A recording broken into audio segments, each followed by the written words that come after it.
Let's go to Tim Blair from the Daily Telegraph. Joins us from the wilds of Western Victoria, from where he keeps the world honest, points out the foibles of the planet. Good to talk to you again, Tim.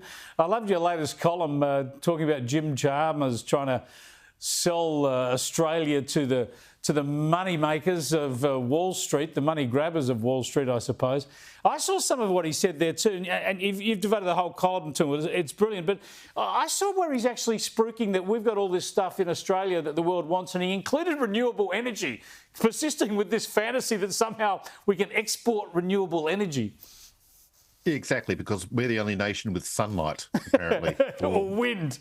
Hydro, no other place can do it.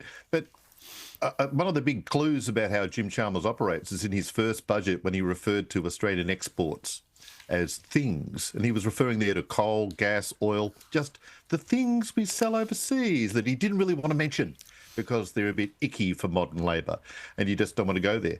But now, of course, we see that things being sold overseas are a big deal again because the US wants them and they should want them. So we're back to mining again, which is good to see, I think. Yeah, here's a bit of what the Treasurer had to say.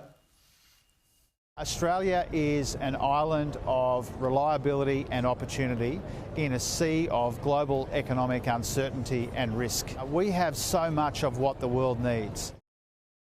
Yeah, so much of what the world needs is iron ore and the coal to heat it up and turn it into steel, not to mention uranium, not to mention gas, all of our major exports. Just have a look at what the mining industry has said about this. For the third consecutive year, the Australian mining industry has paid more tax than all other sectors of the economy combined. That's from Tanya Constable, the Minerals Council of Australia.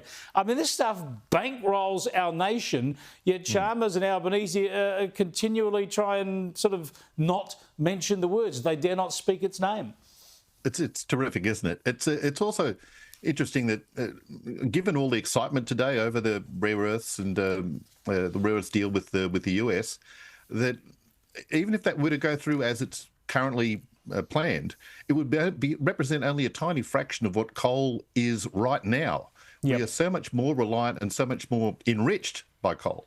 What's interesting as well, Chalmers says that, Australia is a place of certainty. What is certain is that the amount of delays, the amount of bureaucracy and the amount of red and green tape that's going to have to be jumped through to make this rare earths deal come true, it's immense. We have the most bureaucratically moribund set of rules and regulations in the world. We are so paralysed by it.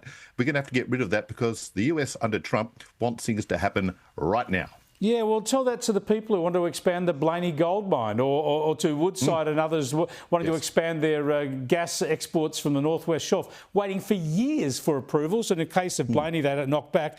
Yeah, here is the Prime Minister talking up the minerals deal today. Today's agreement on critical minerals and rare earths is just taking it to the next level, seizing those opportunities which are before us to take our relationship to that next level. Yeah, you're right. Just wait till Trump sees the environmental hurdles they have to get over and whether or not they're allowed to use diesel to dig it out of the ground or electricity to process it. These things are apparently not allowed too much in Australia. If our housing market, which is already overburdened by regulation, if our housing market was similarly constrained as our mining and export market, Albo would still be on his first house. Yes. Let's get your explanation for what's going on here with electric vehicles. I've got these pictures of there's an amusement park just down past Wollongong on the New South Wales south coast. It's chockers now with these BYD electric Chinese vehicles just parked there. What is the problem? No one buying them? They're shipping them in here and they can't sell them? Well, the Telegraph's been hunting this story. We can't find anyone to explain why they're all there. We've spoken to the park's owners. We've spoken to the brand's previous importers. We've spoken to the brand itself, BYD, which stands for hilariously build your dreams or buy your debt, as others refer to it. And we can't get a straight answer. It is at, as you said, an amusement park. Maybe it's part of a new ride. Ride your way to economic ruin. Who knows? But it's certainly it's an unusual one. One thing that is obvious is if they're all sitting there, they don't have any buyers, do they? So what does that indicate right now about our precious EV market? Yeah, and they're all going flat, and no one can use the water slide because they can't get a park in the car park. It is a weird one. Thanks for joining us, Tim. We'll catch you later in the week. Yeah, the Jamboree amusement park there. Chockers with electric cars. They could turn them into Dodgem cars. They could have a new treat, a new amusement there.